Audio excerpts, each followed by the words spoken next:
this way, napaka-spiritual mo, kahit zero food, masaya ka. It cannot happen. Napaka-spiritual mo, kahit wala ka na kaibigan, kahit isa, basta Diyos ang kaibigan mo, masaya ka. No, it's a lie. Laging merong minimum requirement on the physical level. Kaya kailangan marunong ka magtrabaho. Kailangan mo ng pera, magtrabaho ka. Gusto mo ng maraming gastusan? Mag-produce ka ng mas maraming panggastos. Kasama yon sa pag-improve ng quality of life.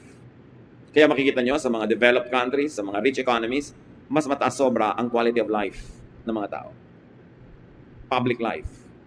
Sa hardworking and very productive Japan, pati mga toilet seats, heated pag winter. Quality of life. Hindi yung walang toilet dahil walang pera. Siyempre, pag mahina ang budget mo, ang toilet paper mo, parang sandpaper, nagagasgas ang iyong behind kasi masyadong mura. Kaya kung ikaw ay mariwasa, marunong ka magtrabaho, pati toilet paper mo, soft as a feather. Pleasure. Dahil nagtatrabaho ka.